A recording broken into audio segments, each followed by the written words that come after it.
آپ گئے task force کے چیئرمین بنے، ایڈوائزر ٹو سی ایم بنے، اس کے بعد آپ نے کیا فرق محسوس کیا کہ ہم صحیح کر رہے ہیں یا کیا کہاں کہاں بندشیں ہوتی ہیں؟ یہ آپ کی سلیکشن ہے. تو میری وہ سپیچ جو ہے نا آج بھی زبان زد عام ہے، وہ شاید پی ٹی آئی کی حکومت کے خاتمے کا پہلا پتھر بھی تھی. ایران بھی اگر آج کھڑا ہے تو ایرانی قوم کو سلام پیش کرے کہ وہ اختلاف ہو سکتا ہے ان کا اس نظام سے وجہ سے لوگ کہتے ہیں، لیکن وہ قوم کے طور پہ کھڑے ہیں. تو یہاں پہ جب انڈیا کے ساتھ ہوا تھا تو ہمارے اپنے لوگ ہماری فوج پہ تنقید کر رہے تھے، ان پہ لعنت نہیں بھیجنی چاہیے؟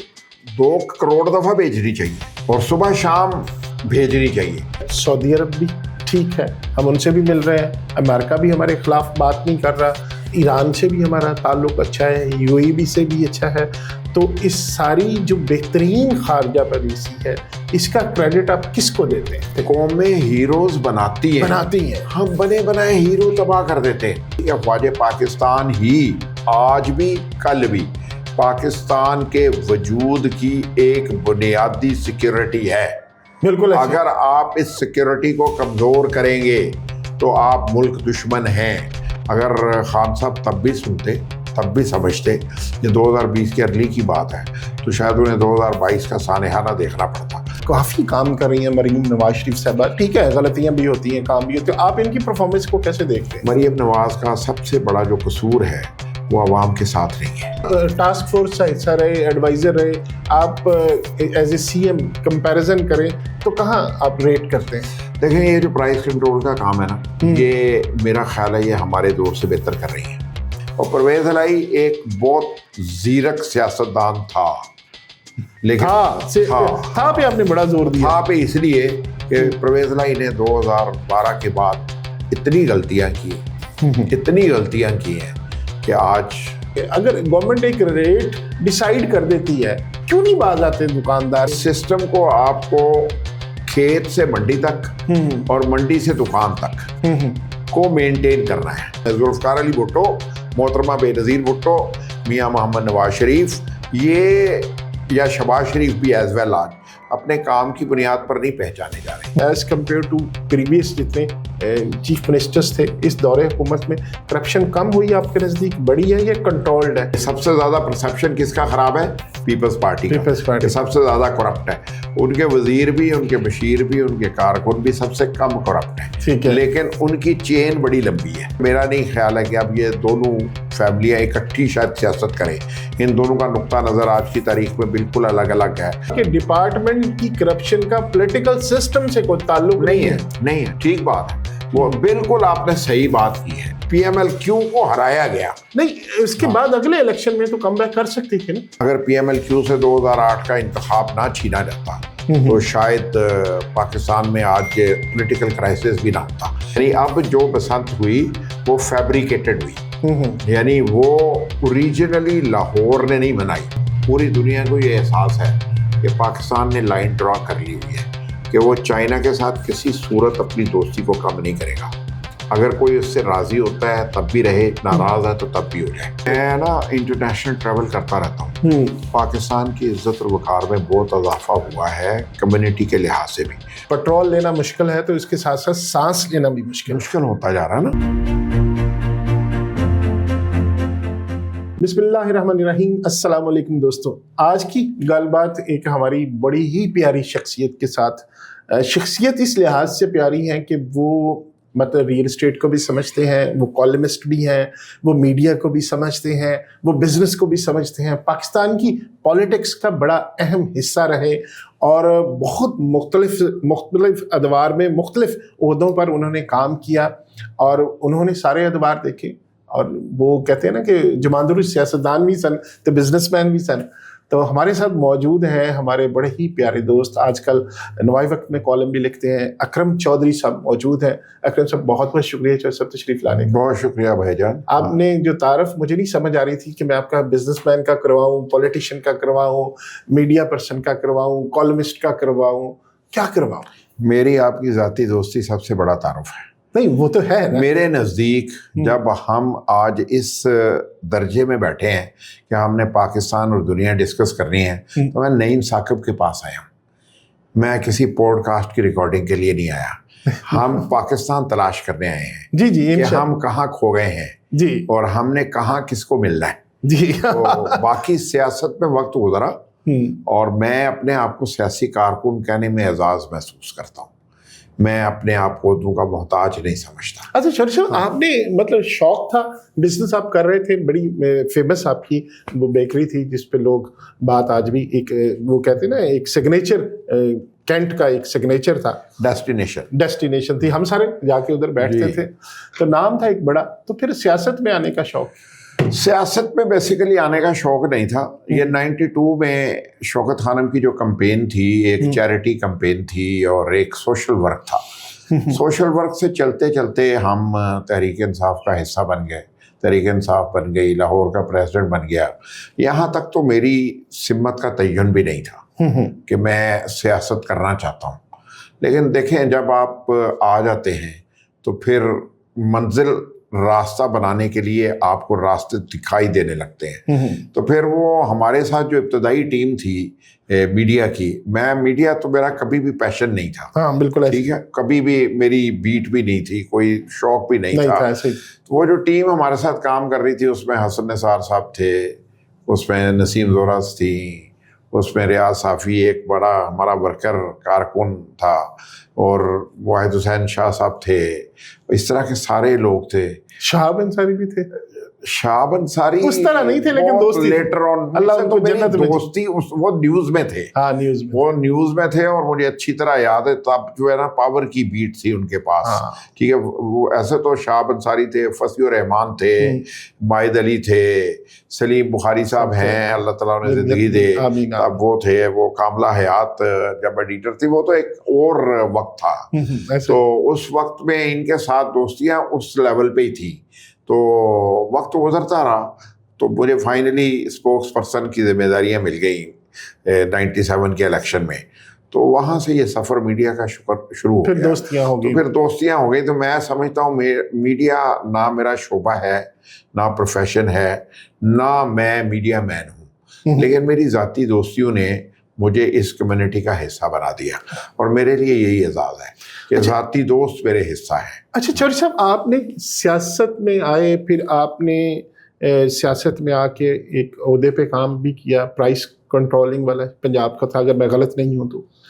نہیں, میں نے اس سے پہلے 2002 میں پرویز الہی صاحب کے ساتھ chairman task force on media, یعنی سب سے پہلی میری جو جاب تھی وہ تھی. میں نے ایز ایڈوائزر ان کے ساتھ کام کیا. میں ان کا سیکٹری انفارمیشن تھا پنجاب کا, میڈیا سیکٹری رہا ایز پرویز الہی. تو وہ میڈیا میں میری وہ پہلی ذمہ داری 5 سال 6 سال میں نے نبھائی. اس کے بعد جب عثمان بزدار کی حکومت بنی تو میں ایڈوائزر تھا چیف منسٹر, اور additional responsibility chairman task force on the price control تھی میرے پاس. تو یہ سفر تو اسی طرح ہی رہا. اچھا, میں نے سوال یہ اس لیے پوچھا کہ جب انسان خدا ہے, ایک عام نارمل آدمی کی طرح زندگی گزار رہا تھا, سٹیزن ہوتا ہے, تو ہم جو گورنمنٹ میں ہوتے ہیں, حکومت میں ہوتے ہیں, ہم ان کو بڑا کرٹیسائز کرتے ہیں. تو جب آپ گئے ٹاسک فورس کے چیئرمین بنے, ایڈوائزر ٹو سی ایم بنے, اس کے بعد آپ نے کیا فرق محسوس کیا کہ ہم صحیح کر رہے ہیں, یا کیا کہاں کہاں بندشیں ہوتی ہیں, کہاں کہاں پرابلم ہوتے ہیں جو آپ پرفارم کرنا چاہتے ہیں اس طرح کر نہیں پاتے, یا جو کرنا چاہے وہ کر سکتا ہے؟ یہ آپ کی سلیکشن ہے, اور میں نے اپنی سلیکشن اسی پہ رکھی کہ میں جو کرنا چاہتا ہوں میں وہ کروں گا.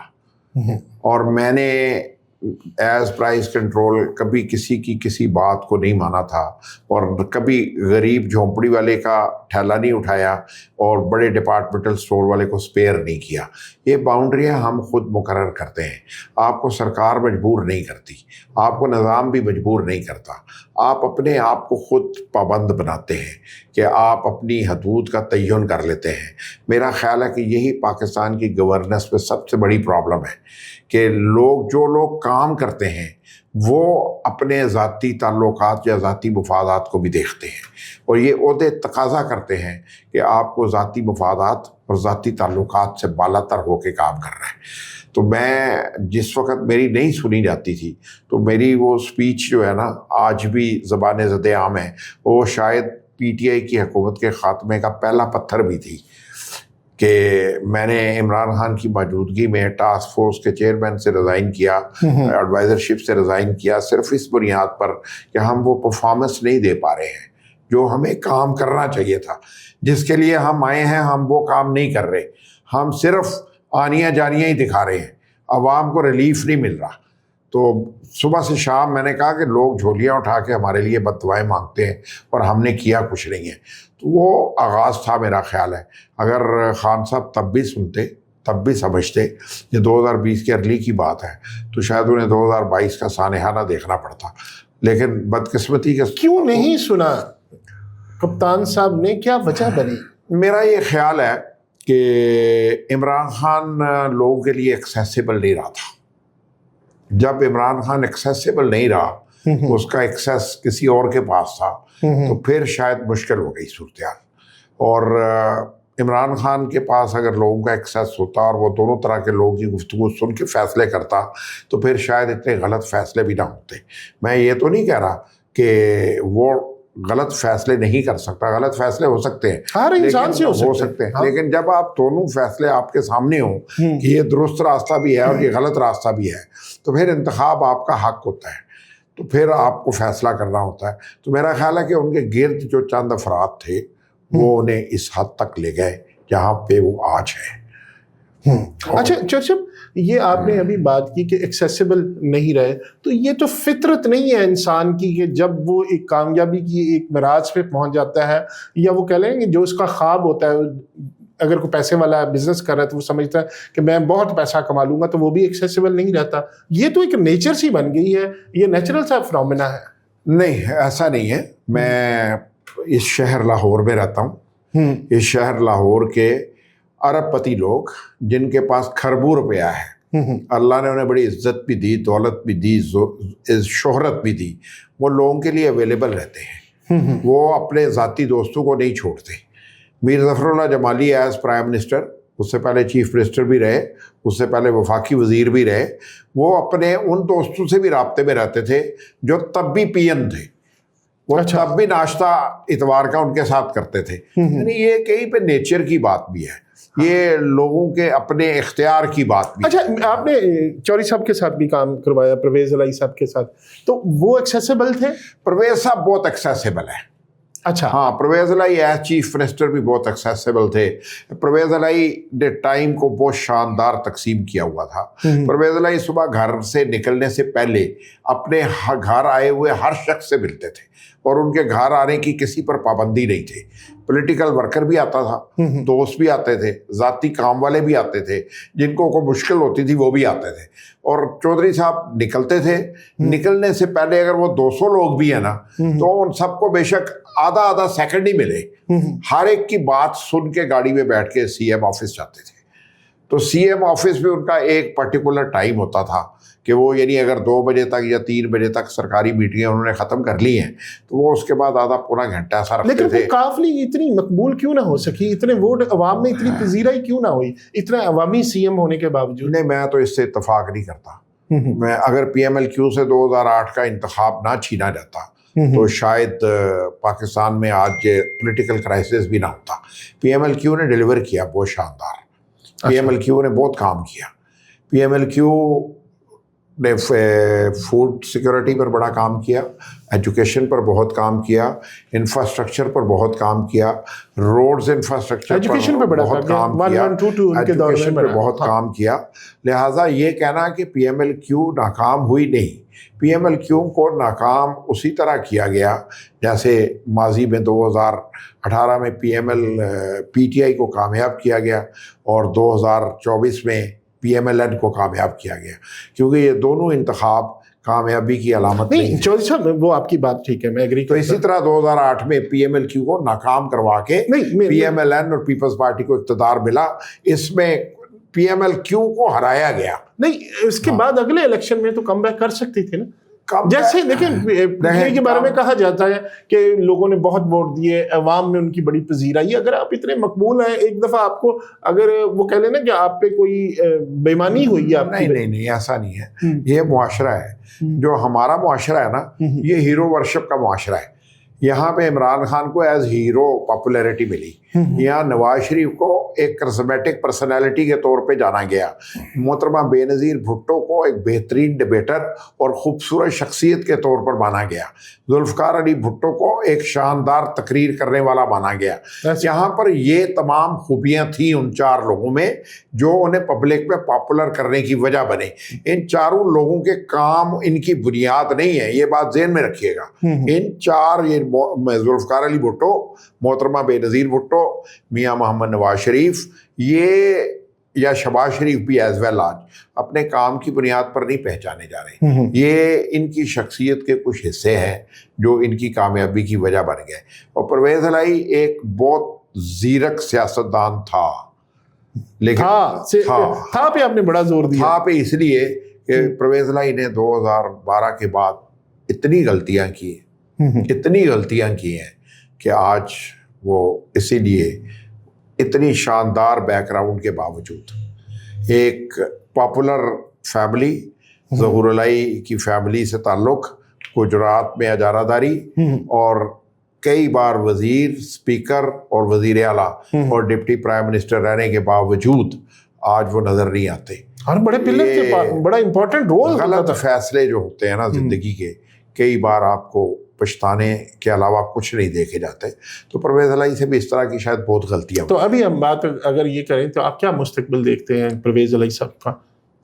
دیکھیں، پرویز الہی صاحب کا تو اب کوئی مستقبل نہیں ہے، وہ تو جو کچھ کر رہے ہیں مونس الہی کی سیاست کے لیے کر رہے ہیں۔ مونس الہی کی سیاست اور سالک کی سیاست اب مستقبل کا تعین کرے گی کہ کیا سالک حسین کی پرفارمنس ایسی ہوتی ہے کہ وہ مونس الہی پر اوور کم کر لیں، کیونکہ میرا نہیں خیال ہے کہ اب یہ دونوں فیملیاں اکٹھی شاید سیاست کریں۔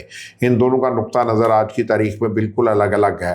سالک پی ایم ایل این کا حصہ ہے اور مونس الہی پی ٹی آئی کا حصہ ہے، پرویز صاحب بھی پی ٹی آئی کا حصہ ہے، اور پی ٹی آئی کی سیاست کے ساتھ ان کی سیاست وابستہ ہے۔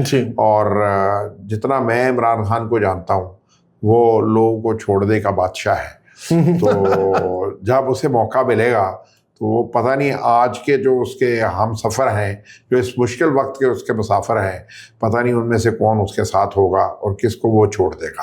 یہ اس کی شخصیت کا حصہ ہے، کیونکہ اس کے ساتھ جو چل رہا ہوتا ہے وہ انہی کے ساتھ ہوتا ہے۔ مثال نے فوزیہ قصوری کی، اون چودھری، میں نے تو بتا دیا آپ کو کہ یعنی وہ کوئی پتہ نہیں کون کس کو چھوڑ دیتا ہے اور کس کو اپنے ساتھ رکھتا ہے۔ تو پرویز صاحب کا بھی مجھے نہیں پتا کہ وہ اس کے ساتھ ہوں گے کہ نہیں ہوں گے۔ اچھا، ابھی آپ نے بات کی کہ لوگ جو ان کے ساتھ ایسوسیٹ ہوئے یا ان کی پذیرائی ہوئی یا یہ مقبول ہوئے، یہ 4-5 لوگ جن کا آپ نے محترمہ بے نظیر بھٹو صاحب، اپنے ذوالفقار علی بھٹو صاحب، نواز شریف، پھر اپنا یہ آ گئے شہباز شریف صاحب، یہ سارے جب آپ نے ان کی بات کی کہ عمران خان ان کے کام نہیں تھے، تو پھر قصور کس کا ہوا؟ عوام کا ہوا کہ ہم بغیر کام دیکھے ہم ایک وہ کہہ لینا کہ الوژن میں چلے جاتے ہیں، ہم ایک دیوتا بنا لیتے ہیں، کوئی بھی ہو تو کہتے ہیں کہ بس یہ ہمارا ہیرو، بس اسی کو ووٹ دیں۔ آج اگر آپ ہم تھوڑی سی سیاسی گفتگو کر لیں، 2018 میں جو پی ٹی آئی کی حکومت بنی اور 2022 میں جہاں کھڑی تھی، اگر اسے 2-3 مہینے اور موقع دیا جاتا وہ اس طرح کی گرتی کہ کبھی نظر نہ آتی۔ بالکل ایسے تو ہم نے اس کو 2022 کے 10 اپریل کے اس اقدام کے بعد دیوتا بنایا لوگوں نے، اور اس دیوتا کی غلطیوں کو بھی بھول گئے۔ وہ دیوتا یعنی جو لوگوں کا خون پی جاتا ہے، جیسے وہ آپ اوریجنلی تو دیوتا کا کریکٹر وہی ہے نا، تو لیکن لوگ اس کے باوجود اس کو خون دیتے رہتے ہیں، تو اسی طرح لوگ خون دے رہے ہیں۔ تو یہ تو ہمارا پرابلم ہے۔ یہ دیکھیں، یہ میرے نزدیک تو یہ اس ملک میں تعلیم کا نہ ہونا، لوگوں کو پڑھنے نہ دینا، لوگوں کو علم حاصل نہ کرنے دینا، لوگوں کو اپنے حقوق کا احساس نہ ہونے دینا، یہ ایک خاص طبقے نے پاکستان میں کیا، اور اس طبقے نے اپنے آپ کو پرومیننٹ رکھنے کے لیے، اپنے جیسے لوگوں کی شخصیات کو آگے ابھارنے کے لیے یہ کردار ادا کیا۔ تو اس وجہ سے آج سندھ میں جو سیاست کا انداز ہے اس کے پیچھے کیا ہے؟ صرف ایک ہی بات ہے، ایجوکیشن کا نہ ہونا۔ لہٰذا عوام کو جو سنایا جاتا ہے وہ وہی سنتے ہیں۔ اس کے بعد بلوچستان میں چلے جائیں، کیا نہیں ہے؟ سب کچھ ہے، ایجوکیشن نہیں ہے۔ ٹھیک ہے، وہاں پہ جو لوگوں کو غلط فیڈ کیا جا رہا ہے، جو وہاں پہ پیسے دے کے لوگوں کو فیڈ کر رہے ہیں، وہ جنریشن تباہ ہو گئی۔ کے پی کے میں کیا پرابلم ہے؟ یہ حکومت 15 سال ہو گیا نا ان کو، پی ٹی آئی والوں کو، وہاں پہ کیا کیا انہوں نے؟ لیکن وہ جو دیوتا کا کردار ہے نا، وہ ان کو زندہ رکھے ہوئے ہے۔ تو کوئی ہماری جو اپوزیشن بھی ہوتی ہے نا، وہ بھی ٹو دا پوائنٹ پالیٹکس نہیں کرتی، وہ بھی لوگوں کو خوبیوں اور خامیوں کا احساس نہیں دلاتی، وہ بھی الزامات کی سیاست کرتی۔ ہاں، اگر ہم الزامات کی سیاست ہی کرتے رہیں گے تو پھر عوام انہی نعروں کے پیچھے لگے رہیں گے۔ ہم لوگوں کو بنیاد بنائیں کہ تمہاری کامیابی کے لیے ہم یہ کردار ادا کر رہے ہیں، پرفارمنس بیسڈ بات، پرفارمنس بیس، تو ہم پرفارمنس بیس تو بات ہی نہیں کرتے۔ اب یہ پی ایم ایل این کی جو حکومت ہے، یہ پی ٹی آئی کے دور اقتدار کی ناکامیوں کا تو حصہ ہی نہیں ذکر کرتی۔ تو یہ تو صرف یہ ہے کہ اس کو اندر کر دو، اس کو اندر کر دو، اس کو سزا دے دو، اس کو یہ دے دو، تو اس کا نتیجہ کیا نکلا؟ یہ تمام اقدامات مظلومیت کی طرف چلے گئے، بجائے آپ ان کی خامیاں جو ہیں، حالانکہ انہوں نے خامیاں میں ساری خامیاں انہوں نے، عمران خان نے تو سارا یہی کیا تھا، وہ تو یہی کرتا تھا، وہ تو صبح دوپہر شام قسم کھا کے اٹھتا تھا کہ اس نے سوائے تنقید کے، خامیوں کے، ان کو چور بنانے کے علاوہ کوئی کام ہی نہیں کرنا۔ تو اس نے اتنی بار چور کہا انہیں کہ ان کی سچائیاں بھی ان کے خلاف ہو گئی۔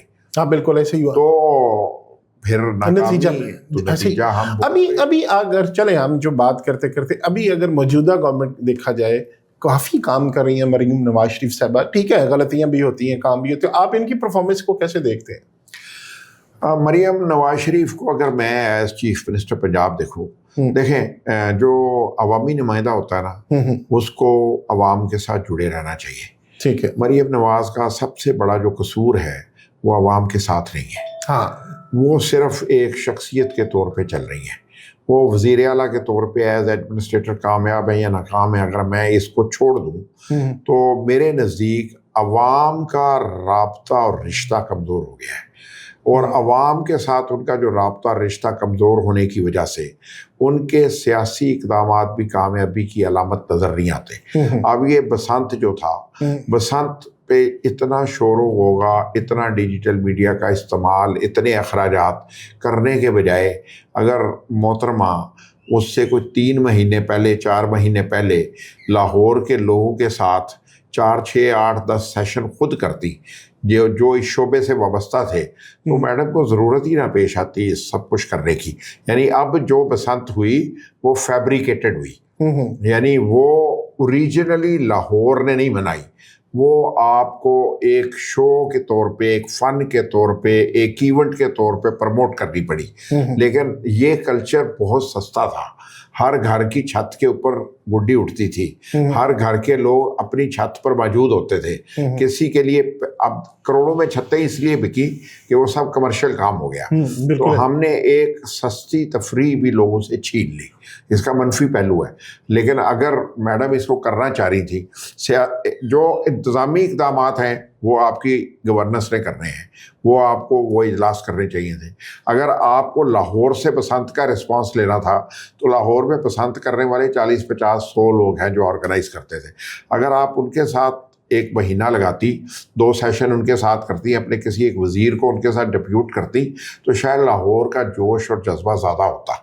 تو میرا خیال ہے کہ لیکن ابھی بھی اچھا رہا، بہت جذبہ تو بہت لوگوں نے انجوائے بھی، وہ تو پورے پاکستان سے لوگ آئے نا، ہاں بالکل، وہ تو یہ دیکھنے آئے کہ جیسے کسی دنیا میں ورلڈ کپ ہوتا ہے نا، تو پوری دنیا سے لوگ ورلڈ کپ دیکھنے جاتے ہیں، ٹھیک ہے، یہ تو ورلڈ کپ ہو رہا تھا بسنت کا، اس کو دیکھنے کے لیے آئے تھے۔ لیکن پازیٹیو بھی تو ہوا نا، پازیٹیو وہ ورلڈ کپ دیکھنے آئے نا، لیکن اگر وہ ورلڈ کپ دیکھنے کے بجائے بسنت منانے آتے جیسے ہمیشہ سے آتے، آپ کو پتا بسنت پرویز مشرف کے دور میں سیلیبریٹ ہونی شروع ہوئی تھی، اس سے پہلے بالکل عوامی سطح پہ ہوتی تھی، تو اس کے منفی پہلو بھی ہوتے ہیں نا۔ پرویز مشرف نے جو اس کو سینسنائٹ کیا، اس کے نتیجے میں اس کی نیگیٹیوٹی بھی شروع ہوئی، پھر لوگوں نے اس میں کمرشلزم لے کے آئے، پھر وہ کیمیکل والی ڈور آئی، پھر گردنیں کٹنے لگی، پھر وہ پسند نہیں رہی۔ پھر وہ خونی کھیل ہو گیا. بالکل. تو انہوں نے یہ جو اقدامات کیے بیسیکلی اس خونی کھیل کو کنٹرول کرنے کے لیے کیے.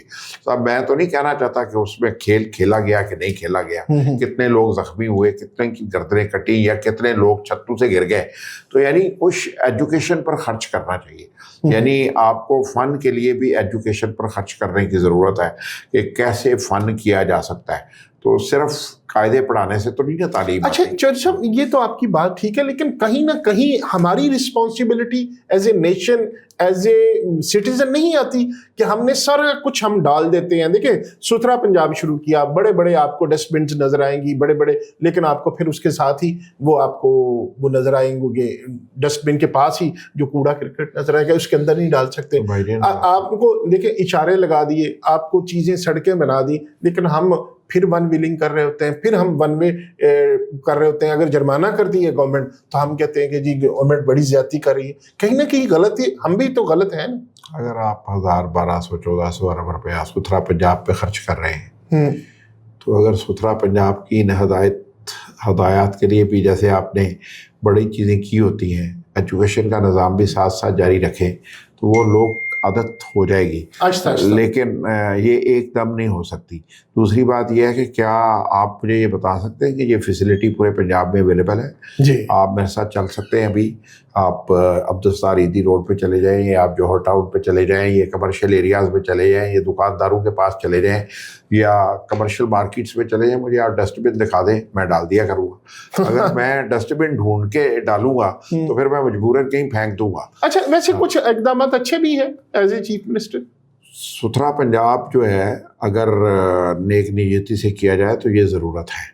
اگر میں آپ سے کہوں کہ آپ ٹاسک فورس کا حصہ رہے, ایڈوائزر رہے, آپ as a C M comparison کریں تو کہاں آپ ریٹ کرتے ہیں؟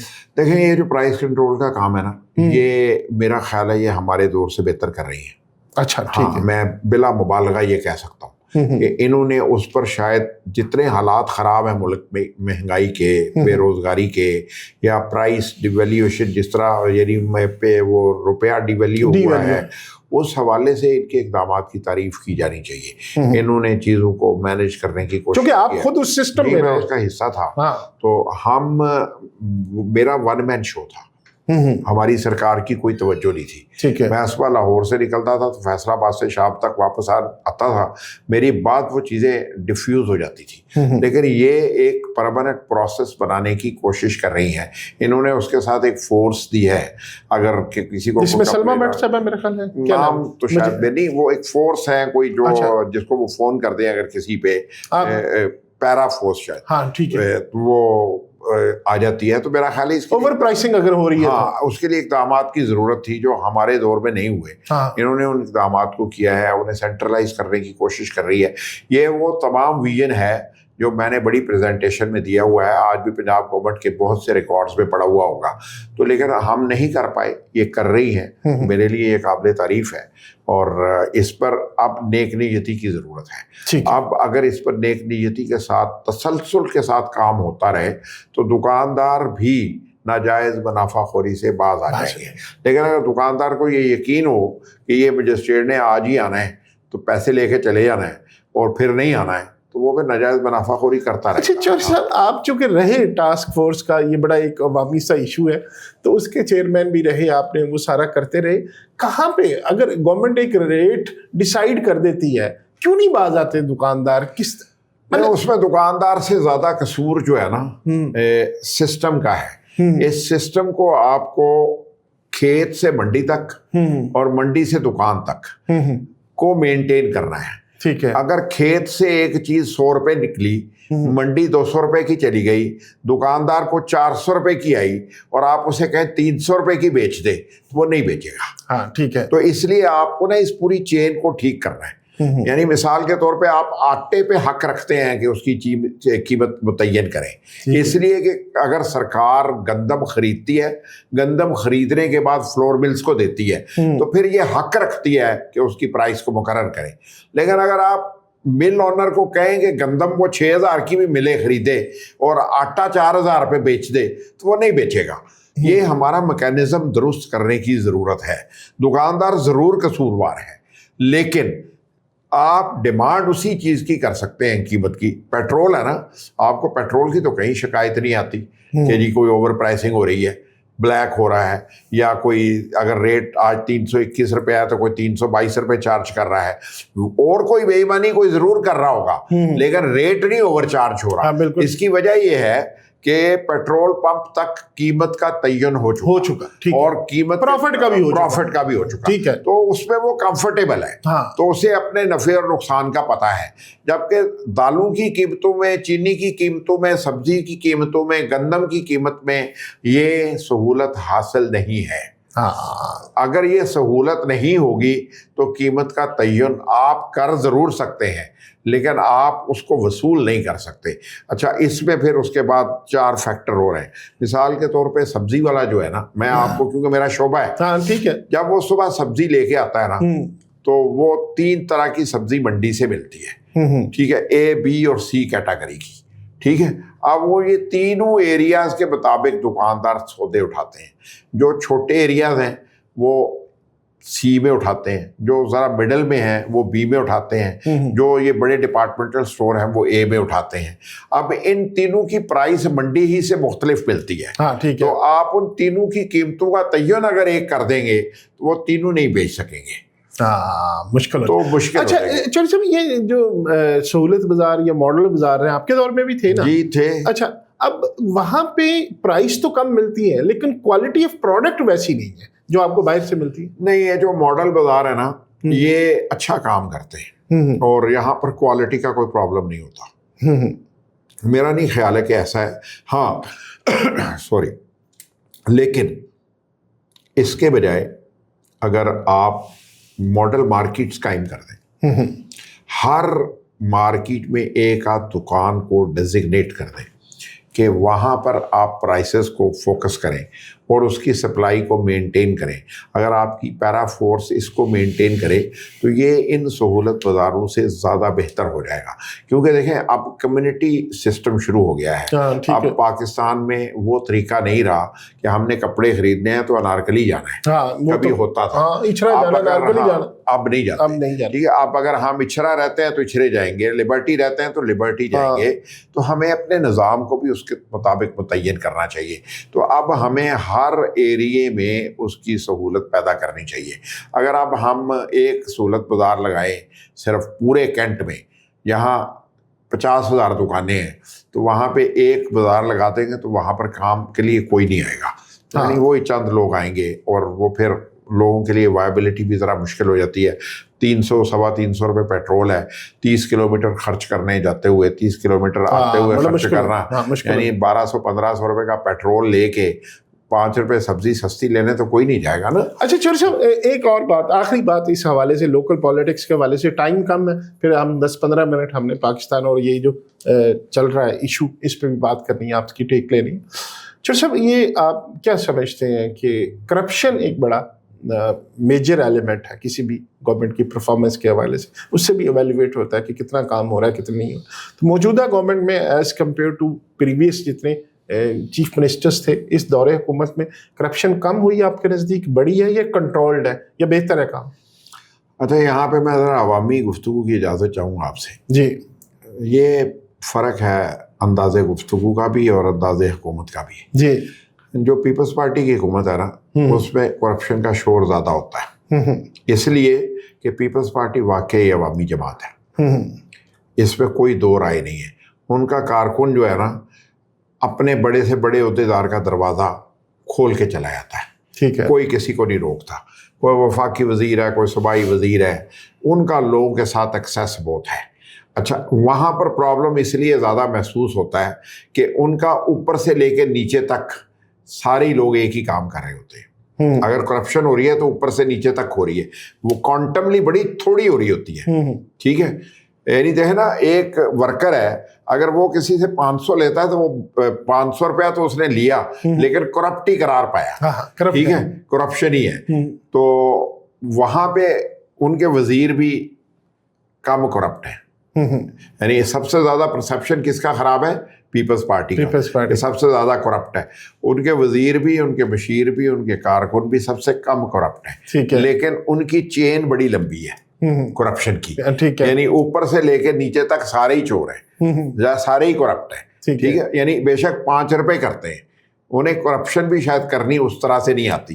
ٹھیک ہے. اچھا, یہ جو جماعت ہے نا جی, جسے ہم PMLN کی جماعت کہتے ہیں, اچھے سے اختیاری کسی کو نہیں ہے گا, ایسے تو صرف چند لوگ نے.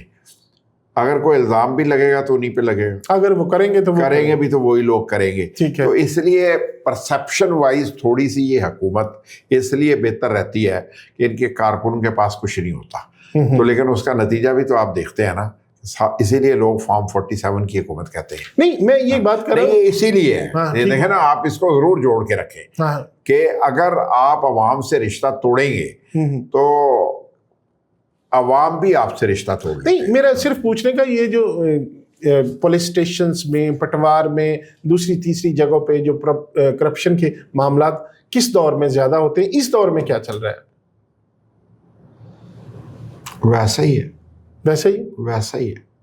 کوئی بڑا کچھ نہیں ہے. ہر ڈپارٹمنٹ اپنے اپنے حصے کا حصہ وصول کر رہا ہے. اس کا مطلب یہ ہوا کہ ڈپارٹمنٹ کی کرپشن کا پولیٹیکل سسٹم سے کوئی تعلق نہیں ہے. ٹھیک بات ہے, وہ بالکل آپ نے صحیح بات کی ہے. یعنی CNW ہے نا, CNW کے تمام افسران کے جو کمیشنیں ہیں وہ طے ہے. ٹھیک ہے, وہ SHO نے ریڈر سے جو لینا ہے وہ طے ہے, وہ طے ہی ہے. بار انویسٹیگیشن کا جو کرنا ہے وہ طے ہی ہے. اور یہ آپ کا جو ڈپارٹمنٹ ہے جہاں ان کے چلان وغیرہ جاتے ہیں وہاں پہ بھی جو پیسے دے رہے ہیں وہ طے ہے. یعنی یہ اس کو سرکار کو تبدیل کرنا ہے. یعنی مثلاً آپ جیسے انہوں نے بہت سی چیزیں آن لائن کر دی ہیں, ان میں کرپشن کا راستہ رک گیا. یہ کریڈٹ تو دے, یعنی عوام کے لیے ریلیف ہے. لیکن وہاں پہ جو بیٹھے ہوئے لوگ ہیں, کیا انہوں نے بھی اپنا مائنڈ سیٹ چینج کر لیا؟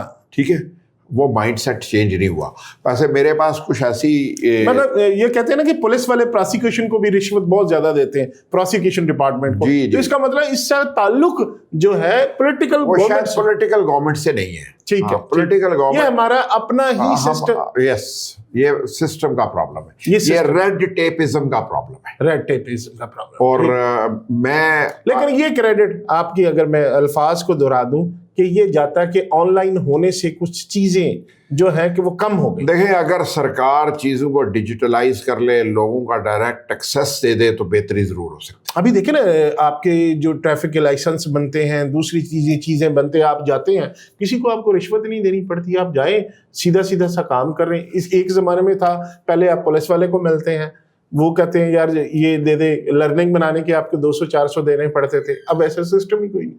ہمیں پرویز مشرف کو اپریشیٹ کرنا چاہیے. یہ پرویز مشرف کہاں سے آ گیا؟ یہ تو اس نے ڈیجیٹلائز کرنے کے لیے کام شروع کیا, میڈیا کی آزادی دی, لوگوں کو اویئرنیس دینی شروع کی, ذرا سوچئے کے ذریعے لوگوں کو سوچنے کی دعوت دی, خواتین کو خواتین کے حقوق کی اجازت دی. لیکن کرنا کرانا تو ٹائم نہیں ہوتا ہے. یعنی نعیم صاحب, یہ آپ اس کا مطلب ہے کہ آپ مریم نواز شریف صاحبہ کو کریڈٹ نہیں دینا چاہتے؟ نہیں, میں نے تو آپ کو کہا کہ صاف ستھرا پنجاب اگر نیک نیتی سے چلتا رہے بہت اچھا, تو اچھا پروجیکٹ ہے. اگر یہ ڈیجیٹلائز کام کو کر لیں تو بہت اچھا ہے. اگر یہ پرائس کنٹرول کے میکانزم کو کھیت, منڈی اور دکان سے گاہک تک کی چین کو مکمل کر دیں, مینج کر لیں, تو یہ بہت اچھا ہے. اچھا چلیں صاحب, آئیں جی, چلیں ہم چھوڑتے ہیں. اب یہ بتائیں کہ جو ایران پاکستان کے جو معاملات ہیں, وہ آپ نے دیکھا کہ وہ ایران پاکستان کا شکریہ ادا کر رہا ہے, لیکن اسرائیل, امریکہ اور ایران کا جو کانفلکٹ چل رہا ہے, شکریہ تو ادا ہو رہا ہے. آج ہی ہمیں یہ پتہ چلا کہ پاکستان کا ایک کنٹینر بھی وہاں سے گزر چکا ہے. جو رپورٹ تھی, ایک رپورٹ آئی, جی آ گیا. تو پاکستان کا موجودہ کانفلکٹ پہ کیا, ایک تو یہ ہے کہ اثر کیا پڑے گا. ایک طرف امریکہ جس کے ساتھ آپ کی بڑی ساری پینگیں بڑھی ہوئی ہیں, آپ کو دنیا کے ہمارے ماشاءاللہ چیف فیلڈ مارشل کو بڑی ان کی تعریف کرتے ہیں, ہمارے وزیر اعظم صاحب کی بڑی تعریف کرتے ہیں. دوسری طرف ان کا ایک دشمن ملک ہے جس پہ وہ اٹیک کر رہے ہیں. ہم کہاں کھڑے ہیں اور ہم کس طرح اس ساری کھیل سے بچ کے نکل سکتے ہیں؟ نہیں ساگر صاحب, ایک تو یہ جو 2022 سے PDM کی پہلی حکومت بنی سے لے کے آج تک پاکستان نے خارجہ پالیسی پر بہت سبک رفتاری سے تبدیلی کی ہے. ایک تو واقعتاً نعرہ تو یہ شاید پرویز مشرف کا تھا کہ سب سے پہلے پاکستان، انہی کا تھا. ہاں تو لیکن انہوں نے سب سے پہلے پاکستان، اس کے بعد باقی اقدامات. موجودہ گورنمنٹ کی پی ڈی ایم یعنی خارجہ پالیسی کی بات کر رہا ہوں. ہاں ٹھیک ہے. خارجہ پالیسی پر اب لائن ڈرا ہے کہ کسی کو اچھا لگے یا برا لگے، کرنا ہم نے وہی ہے جو پاکستان کے مفاد میں ہے. ہونا بھی ایسے ہی چاہیے، ہونا بھی یہی چاہیے، اس میں کوئی دو رائے نہیں ہے. پاکستان ہے تو ہم ہیں. دوسری بات یہ ہے کہ ہم نے شاید پوری دنیا کو یہ احساس ہے کہ پاکستان نے لائن ڈرا کر لی ہوئی ہے کہ وہ چائنا کے ساتھ کسی صورت اپنی دوستی کو کم نہیں کرے گا. اگر کوئی اس سے راضی ہوتا ہے تب بھی رہے، ناراض ہے تو تب بھی ہو جائے، لیکن ہم چائنا کے ساتھ اپنے تعلقات کو ٹھیک رکھیں گے. ہم نے روس کے ساتھ اپنے تعلقات کو بہتر کیا ہے، ہم نے ایران کے ساتھ اپنے تعلقات کو بہتر کیا ہے، ہم نے امریکہ کے ساتھ اپنے تعلقات کو خاصا بہتر کیا ہے، لیکن وہ اس بنیاد پر نہیں کیا کہ ہم ان کے لیے کردار ادا کریں گے کہ ہم چین کے خلاف کوئی کام کریں گے تو امریکہ راضی ہوگا. میرا خیال ہے کہ جو ماضی کی غلطیاں تھیں کہ اگر ہم امریکہ کے ساتھ تھے تو روس کے ساتھ اور چین کے ساتھ تعلقات خراب کرنے کی وجہ بن کے اچھا ہونے کی کوشش کرتے تھے. یہ گزشتہ 5-6 سال ایسے گزر گئے ہیں 22 سے اب تک کے کہ ہم نے یہ کام چھوڑ دیے. ٹھیک ہے. اب ہم صرف پاکستان سوچ رہے ہیں کہ پاکستان کو کیا سوٹ کرتا ہے. اور اب جیسے 6 مئی سے 10 مئی کا جو جنگ کا واقعہ ہے وہ پاکستان کے لیے لڑا گیا. بالکل وہ ہم نے نہیں مانی، نہ امریکہ کی مانی نہ کسی اور کی مانی. ہم نے وہی کیا جو پاکستان کو سوٹ کرتا تھا. بالکل. تو پاکستان کا سوٹ یہی کرتا تھا کہ ہم اپنی عزت اور وقار پر سمجھوتا نہ کریں. اگر کوئی ہماری طرف خطرے کی آنکھ آ رہی ہے تو ہمیں وہ آنکھ پھوڑ دینی ہے. بے شک پھر ہم نے یہ نہیں کہنا کہ اگر تم ان کی پھوڑو گے تو ہم تمہارے ساتھ ناراض ہو جائیں گے. ہم نے کہا بھائی تم ناراض ہو جاؤ، ہمیں کوئی فرق نہیں پڑتا، لیکن ہمارے ساتھ کوئی کام غلط کرے گا تو ہمیں قابل قبول نہیں ہے. تو میں سمجھتا ہوں یہ کریڈٹ تو آپ کو فیلڈ مارشل کو دینا پڑے گا اور ہر حال میں دینا پڑے گا. جو خاص کر یہ مئی میں جو پاکستان کا ایک وقار بلند ہوا، باہر بیٹھے ہوئے لوگوں سے پوچھے نا، کہتے ہیں ہم تو باتیں کرتے تھے پہلے، وہ لوگ ہمیں آ کے چھیڑتے تھے، کوئی سکھ ہے کوئی دوسری کنٹریز کے جو لوگ ہیں، تو اب جب یہ خاص کر انڈینس تھے، اب جو کہتے ہیں ہم ان کو بلاتے ہیں وہ منہ چھپا کے. میں نا انٹرنیشنل ٹریول کرتا رہتا ہوں. پاکستان کی عزت اور وقار میں بہت اضافہ ہوا ہے کمیونٹی کے لحاظ سے بھی. یعنی میں اب اگر یو اے ای نے ہم پہ بین کیا تو اس پہ وجوہات ہماری اپنی بھی ہیں. میں کبھی نہیں یہ کہتا، ہم نے بڑی غلطیاں کی ہیں ایز اے نیشن. ہم نے اپنے کردار کو اپنے ملک کا ایمبیسیڈر نہیں ثابت کیا. بالکل ایسے ہی ہے. ہم نے وہاں پہ ایسی چیزیں کی. اگر سعودیہ میں بھی کئی ہمارے لیے مسائل پیدا ہوتے ہیں تو ہم بہت میلا فائڈی پریکٹسز کا حصہ ہیں وہاں پہ، وہ نہیں ہونا چاہیے. تو لیکن اس کے باوجود آپ دیکھتے ہیں کہ حکومتی لیول پہ جو تعلقات ہیں ان کا معیار اور ہو گیا ہے، اور حکومت نے اپنے اقدامات سے اپنے تعلقات کو زبردست کام کیا اور مضبوط کیا ہے. لیکن جو صرف ایک فرق مجھے نظر آتا ہے وہ ہے کہ ہماری اکانومی میں فرق نہیں پڑ رہا. ٹھیک ہے. ہمیں جس میں بہتری کی ضرورت ہے وہ یہ ہے کہ غریب عوام کی زندگی میں آسانی پیدا کرنے کی کوشش کرنی چاہیے. اس میں ہمیں ابھی تک کامیابی نہیں ملی، لیکن اس کے لیے بھی کر رہے ہیں، کوششیں تو بڑی کر رہے ہیں. سنا ہے کہ بڑا ظاہر ہے ایفرٹس بھی ہو رہی ہیں، آپ کو ریکوڈیک آپ مائنز اینڈ منرلز والے پروجیکٹس بھی چل رہے ہیں. آج ہمیں کچھ پریکٹیکلی نظر نہیں آ رہا ہے. تھوڑا ٹائم تو لگے. آج یعنی یہ 321 روپے پیٹرول ہے نا، مشکل ہے یار. بنگلہ دیش نے قیمت نہیں بڑھائی، حالانکہ وہ ایک کرائسس کے بعد وہاں پہ آیا. انڈیا نے پرائسز نہیں بڑھائی، حالانکہ ان کے پاس شارٹ فال ہے. دیکھیں یہ کچھ ایل این جی تو ان کے پاس ختم ہونے جا رہی ہے. دیکھیں کئی چیزیں آپ ہی کالم میں ذکر تھا، کئی چیزیں کمپیکٹ امپیکٹ ڈالتی ہیں. یعنی پیٹرول جو ہے ہمارے ہاں جب بڑھتا ہے نا تو ہمارے ہاں انڈا، ڈبل روٹی، مکھن، دودھ، سبزی، گھی، آٹا سب مہنگا ہو جاتا ہے. آپ مطلب وہ میں آپ کا ایک فکرہ بھی پڑھ رہا تھا کہ اگر پیٹرول لینا مشکل ہے تو اس کے ساتھ ساتھ سانس لینا بھی مشکل ہوتا جا رہا ہے نا. ہاں، کیونکہ لوگوں کے لیے جینا مشکل ہو گیا. ہاں جی. کل میں انڈیا کے بارے میں دیکھ رہا تھا، وہاں ایل این جی کے لیے لائنیں لگی ہوئی ہیں. ٹھیک ہے، ہم گو کے بہتر ہیں، لیکن ہمیں سوچنا یہ چاہیے کہ ہماری جو عام کلاس ہے اس کی انکم کیا ہے، اس پر غور ضرور سرکار. جو ابھی ہمارا افغانستان کے ساتھ جو ہم کچھ کر رہے ہیں یہ ٹھیک ہمارا فیصلہ ہے اس رجیم کا، ہماری اس گورنمنٹ کا، ہماری اس فوج پاکستان جو کچھ کر رہی ہے یہ ڈیزرو کرتے ہیں، ان کو ایسا کرنا چاہیے؟ 20 سال پہلے کر لینا چاہیے تھا، پہلے کر لینا چاہیے تھا۔ ہاں 20 سال پہلے کر لینا چاہیے تھا، لیکن شاید کسی میں اتنی ہمت نہیں تھی جتنی آج بہرحال اللہ نے عزت دی ہے، جو طاقت بھی دی ہے، کہیں حوصلہ آپ، دی ہے۔ لیکن میں تو سمجھتا ہوں کہ 20 سال پہلے کرنا چاہیے تھا۔ اگر آپ نے 20 سال پہلے کیا ہوتا تو شاید افغانستان کے ساتھ بھی ہمارے تعلقات خراب نہ ہوتے، کیونکہ دیکھیں جب آپ کسی قوم کو اپنے اندر آنے کی بہت زیادہ اجازت دے دیتے ہیں، یہ ریاست کی کمزوریاں ہیں، ریاست کے باؤنڈریز کی کمزوریاں ہیں کہ اگر یہاں پہ 10-20 ملین افغانی گزشتہ 30-35 سال سے رہے تو آپ نے آنکھیں بند کیوں رکھی؟ ہاں ٹھیک ہے، غلط کیا تو غلط کیا نا۔ تو وہ جو لوگ کہتے تھے یہ ہمارے بھائی ہیں ان کو لیا پھر ان کو نکالنا نہیں ہے، ہمارے کپتان صاحب کہتے تھے تو پھر وہ غلط کر رہے تھے۔ میں تو آپ کو کہہ رہا ہوں میں 20 سال پہلے کرنا چاہیے تھا، میں تو کپتان کا دور 2018 کا ہے، میں تو 20 سال پہلے کی بات کر رہا ہوں، ٹھیک ہے۔ جب 9/11 کا واقعہ ہو گیا تھا تو 9/11 کے بعد جب امریکہ کے کھیل کا اختتام ہوا جہاں پہ، تو اس کے بعد آپ کو مہاجرین کا کھیل ختم کرنا چاہیے تھا، آپ کو اس پر نیشنل پالیسی کے طور پہ کام کرنا چاہیے تھا، جو آپ نے نہیں کیا۔ ابھی آپ نے ویسے چودھری صاحب بات کی ہے کہ ہمارے ساتھ سعودی عرب بھی ٹھیک ہے، ہم ان سے بھی مل رہے ہیں، امریکہ بھی ہمارے خلاف بات نہیں کر رہا، ایران سے بھی ہمارا تعلق اچھا ہے، UAE سے بھی اچھا ہے، تو اس ساری جو بہترین خارجہ پالیسی ہے اس کا کریڈٹ آپ کس کو دیتے ہیں؟ افواج پاکستان کو۔ یار آپ لوگ دیکھیں نا، یہ بڑی بدقسمتی پاکستانیوں کی، اسٹریٹجیکلی پاکستان ایک بڑی مشکل صورتحال کے علاقے کے اندر بستا ہے، اور اس وقت سچویشن اس سے بھی یار ہمیشہ ایسی رہی ہے، ہمیشہ ایسی رہی ہے، یعنی آپ دیکھیں لیکن پھر بھی وہ نادان لوگ، وہ کم ظرف لوگ افواج پاکستان پہ اس طرح تنقید کر رہے ہوتے ہیں۔ یار یہ بدقسمتی ہے ہماری کہ ہم اپنے ہیروز کو خود زیرو کرتے ہیں۔ بالکل ایسے قومیں ہیروز بناتی ہیں، ہم بنے بنائے ہیرو تباہ کر دیتے ہیں، ایسے ہی۔ تو یہ بڑی بدقسمتی ہے۔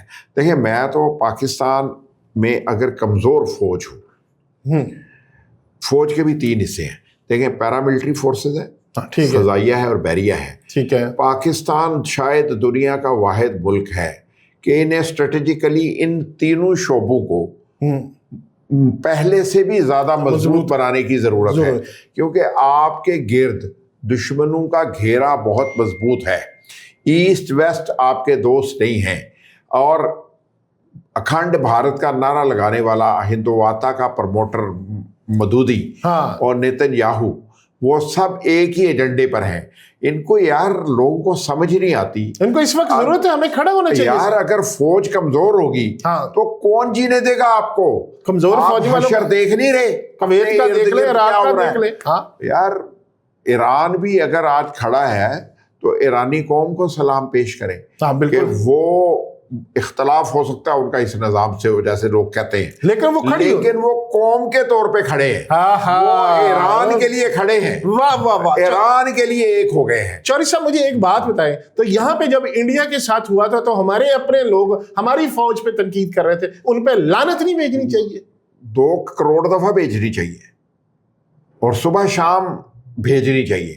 دیکھیں سب سے پہلے آپ کو اپنی باؤنڈریز کا دفاع کرنا آپ کا حق ہے، اور جو قربانی دے رہے ہیں، پھر اصل میں بدقسمتی یہ ہے کہ وہ ان کی غلطیاں گنوانے چل پڑتے ہیں، بجائے اس کے کہ وہ ان کی خوبیاں گنوانا شروع کریں، وہ ان کی خامیوں پر توجہ دیتے ہیں۔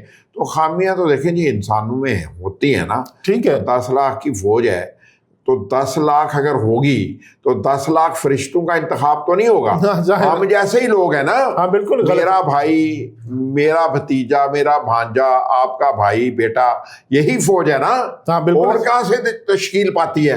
بالکل ایسے، تو جو خامیاں خوبیاں ہم میں ہیں وہ ان میں بھی ہیں، تو یہ تو سوسائٹی کا حصہ ہوتا ہے۔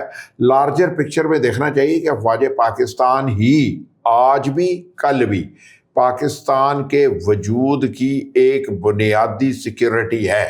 بالکل، اگر آپ اس سیکیورٹی کو کمزور کریں گے تو آپ ملک دشمن ہیں، اس پر کوئی 2 رائے نہیں ہونی چاہیے، اور یہ رائے بڑی سکہ بند ہے کہ فوج کو مضبوط کرنا، ملک کے دفاع کو مضبوط کرنا ہماری کوشش ہونی چاہیے۔ ہاں اگر ان میں خامیاں ہیں تو ان خامیوں کو آپ کو اور آپ کی سرکار کو بیٹھ کے ان کے ساتھ ڈسکس کر کے دور کرنا چاہیے۔ ہمارے یہاں یہ پرابلم ہے۔ اچھا چودھری صاحب، ویسے بھی ہمارے ہاں ایک سے، کسی ایک لیڈر سے، کسی ایک جماعت سے جو محبت ہے نا، اس کی شرط یہاں بنا دی گئی ہے دوسرے سے نفرت۔ مثلا اگر مجھے مثال کے طور پہ شہباز شریف صاحب پسند ہے تو میرے نون لیگ کے دوست ہیں، ان کی شرط یا وہ یہ ضرور چاہیں گے کہ میں عمران خان کو گالیاں دوں۔ عمران خان کے چاہنے والے یہ کہتے ہیں یا یہ سمجھتے ہیں کہ اگر وہ پی ٹی آئی کا حصہ ہے یا اس کا ورکر ہے تو وہ اگر گالیاں نہیں دے رہا تو وہ صحیح ورکر نہیں ہے۔ اچھا اس میں نا پھر آپ لاہور کے رہنے والے ہیں نا جی، تو ہمارے شہردار جو ہے نا ان کی دوستیاں اور دشمنیاں بڑیاں مشہور ہیں۔ ہاں بالکل ایسے ہی ہے نا، ہم دوستیاں اور دشمنیاں نہیں کرتے، ہم لوائلسٹ تلاش کرتے ہیں۔ لائلسٹ تلاش کرتے ہیں، بالکل ایسے ہی ہے۔ یعنی میں ویسے آنیسٹلی آپ کو بتاؤں، یہ میری اپنی بھی تھیسز ہے کہ یاراں دی یاری دا پا ہوتا ہے، انہاں دے فیلا دا نہیں۔ ہاں ٹھیک ہے، تو میں تو خود ویسے اس لائلٹی کا قائل ہوں، لیکن دیکھیں نہیں، یہ بات وہیں پہ جا کے ختم ہوتی۔ آپ نے جو بیسیکلی 1985 کے بعد پالیٹکس کی، محترمہ بے نظیر بھٹو اور میاں محمد نواز شریف صاحب نے جو 85، 88، 90، 93، 97 تک سیاست کی، بیساکھ جمہوریت سے پہلے تک، اس نے پاکستان میں اس گالی گلوچ کی سیاست چلیں ریئلائز ہوئی نا، اس کے بعد بیساکھ جمہوریت تو کر لیا نا۔ دیکھیں یہاں پر فرق کیا ہوا، احساس تو ہو گیا، احساس کی بات کرنے لگا ہوں۔ وہ 2 پارٹی سسٹم تھا، پاکستان میں بن گیا۔ جو اس میں تیسری پارٹی سسٹم میں شامل ہوئی تو ان دونوں نے بھی برداشت نہیں کیا، انہوں نے اس کو سپیس نہیں دی۔ انہوں نے بھی ان کو اس وقت سپیس دی جب انہوں نے ان کی سپیس ان سے چھیننی شروع کر دی۔ یہ ہمارے اکابرین کی، سیاسی اکابرین کی ناکامی ہے، اور اس کی سزا ہمارا ادارہ بھگتتا ہے۔ بدنامی یوزلی اس طرف چلی جاتی ہے، جبکہ ایسا نہیں ہے۔ یہ ہمارے اکابرین کو ان چیزوں پر غور کرنے کی ضرورت ہے کہ ملک کا سیاسی ماحول اور عوامی ابلاغ میں بہتری کیسے لانی ہے، اس پر کام کرنے کی کوشش کرنی چاہیے، جو یہ نہیں کرتے۔ ناظرین، آپ نے ہماری گفتگو سنی، انشاءاللہ میری کوشش ہوگی کہ چودھری صاحب کے ہم تجربات سے، چودھری صاحب کی بصیرت سے ہم فائدہ اٹھائیں اور ان کو دوبارہ بھی زحمت دیں، بلکہ میں کوشش کروں گا کہ ان کو زحمت وقتاً فقتاً دیتا رہوں اور آپ کے ساتھ ان کا انٹریکشن رہے۔ اس دعا کے ساتھ، ایک میسج کے ساتھ، کہ جس طرح کہ چودھری صاحب نے کہا کہ ہمارا ملک اس وقت مضبوط ہے، اس وقت محفوظ ہے جب ہماری فوج محفوظ ہے، جب ہماری فوج مضبوط ہے، جب ہم اس کے ساتھ کھڑے ہیں، جب ہم ان کی حوصلہ افزائی کرتے ہیں۔ آپ نے حال دیکھا عراق کا، ہم نے حال دیکھا کویت کا، لیکن ہمارے سامنے ایک مثال ہے، وہ ہے ایران کے عوام، جن کی کچھ عرصہ پہلے اپنی افواج کی شاید وہ تلخیاں بھی تھیں، ان کے خلاف احتجاج بھی ہو رہا تھا، لیکن جو ہی ان پہ یہ بیرون ملک سے اسرائیل نے اور امریکہ نے حملہ کیا تو وہ پہلے سے زیادہ اپنی فوج کے ساتھ جڑ گئے ہیں۔ آج بھی حالات ہمارے لیے بھی ویسے ہی ہیں۔ ہمیں اس امر کی ضرورت ہے کہ ہم بھی اپنی فوج کے ساتھ اپنی غلطیاں، کوتاہیاں، ہماری کوئی گلے شکوے اپنی جگہ پہ، لیکن یہ ہمارا گھر ہے، اور اس گھر کو محفوظ بنانے کے لیے ہم نے اپنے محافظوں کے ساتھ کھڑا ہونا ہے، ہمیں اپنی افواج کے ساتھ کھڑا ہونا ہے۔ تو اس کا ضرور خیال رکھیے گا، کسی نہ جانے انجانے میں آپ ایسی تنقید کرتے ہوئے کہیں ان کی وہ جو ہمیں حوصلہ افزائی کرنی ہے ان پہ بے جا تنقید نہ کریں۔ اس وقت ہمیں ساتھ کھڑے ہونے کی ضرورت ہے، اپنے گھر کے لیے اور پاکستان کے لیے۔ اپنا بہت خیال رکھیے گا، اب تک کے لیے اتنا ہی۔